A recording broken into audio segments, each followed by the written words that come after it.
भगवान कृष्ण ने गीता में 18वें अध्याय में साधक को ये समझाने का प्रयत्न किया है कि कैसे वो किसी भी कर्म को करते समय में स्वयं में अकर्ता भाव ले आए।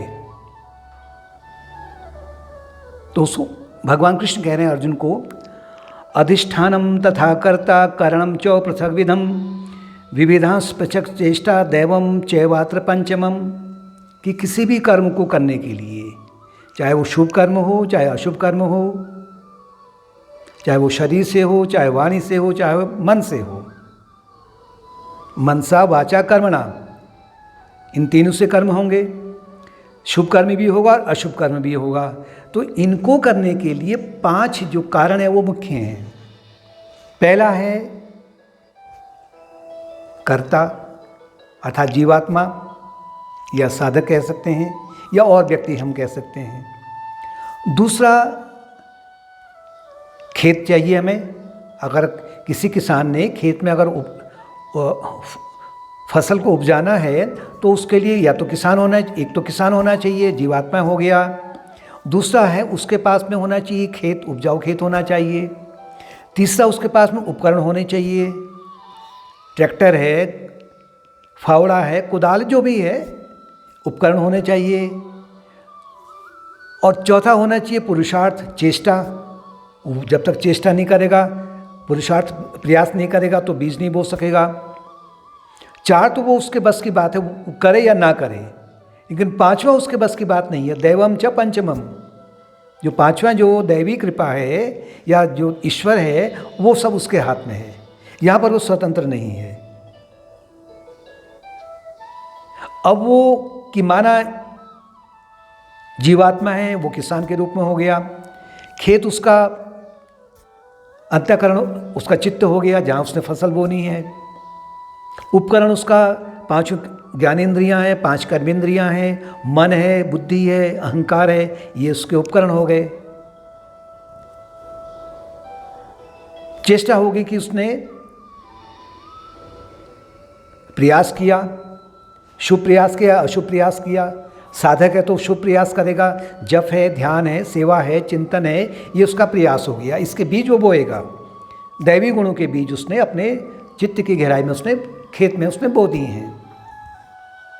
और दूसरी ओर अगर वो अशुभ कर्म वाला है तो वो उसमें क्या करेगा, वो इन्हीं उपकरणों के माध्यम से वो काम के, क्रोध के, लोभ के, मोह के या आसुरी गुणों के बीज को बो देगा। अब यहाँ पर किसान भी योग्य है, खेत भी उपजाऊ है, बीज भी उसके हृष्ट पुष्ट हैं, सुंदर बीज हैं, प्रयास भी उसने पूरा किया है। इतना होने पर भी माना अगर किसान ने बीज बो दी, उसमें उपजाऊ जमीन इत्यादि है, सब कुछ हो गया उसने, लेकिन एक कारण अब वो नहीं कर सकता है कि माना अगर उसकी जब बीज बोए हैं चूहे खा गए या बंदर आकर के बीन गए, बीजों को खा गए सब, या अंकुरण हुए तो बारिश नहीं हुई, या अंकुरण हुआ उसमें तो ऊपर से ओलावृष्टि हो गई या सूखा पड़ गया, तो दैवम च पंचमम, जो 5वां जो कारण है वो उसके बस की बात नहीं है। अब क्या करे वो? तो कार्य छोड़ दे वो, क्या मतलब ये करना छोड़ दे? अभी हम शुभ कर्मों की बात कर रहे हैं। क्या साधक जो है साधना करना छोड़ देगा? नहीं, उससे अपना पूरा प्रयास करना है। जीवात्मा रूपी किसान को अपने चित्त रूपी उपजाऊ खेत में उसने दैवी गुणों के बीज को चेष्टा के माध्यम से बो देना है। अब हो सकता है उसका फल उसको तुरंत मिले या ना मिले, क्योंकि अगर पिछले जन्म के अशुभ कर्म ज़्यादा होंगे तो उसको साधना में देरी लगेगी, फल उसको जल्दी नहीं मिलेगा, लेकिन मिलेगा, जरूर मिलेगा। कि माना उसने चेष्टा करनी छोड़ दी,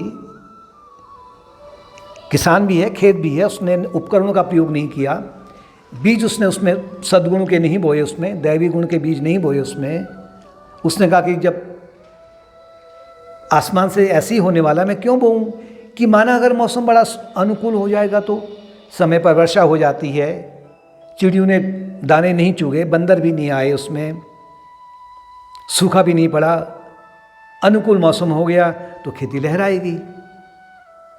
तो कहने का तात्पर्य है कि वो किसान हो गया, वो चेष्टा हो गई, वो खेत हो गया,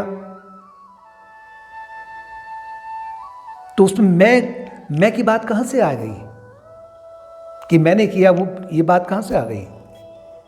तो मैं को हटाने के लिए हमको इसको, हमने जो भी हमने किया है उसको हमने ईश्वरार्पण कर देना है कि हमारा तो कार्य केवल ये है कि हमने अपने चित्त रूपी खेत में सद्गुणों के बीजों को बो देना है। साधना के माध्यम से पूरी चेष्टा भी कर देनी है, अपना जप भी करना है, सेवा भी करनी है, ध्यान भी कर लिया है, चिंतन भी कर लिया है, स्वाध्याय भी कर लिया है, ये तो हमने कर लिया है। और लेकिन भगवान ये जो कुछ है हमने आपको अर्पण कर दिया, अब आपकी इच्छा है जो आप करें।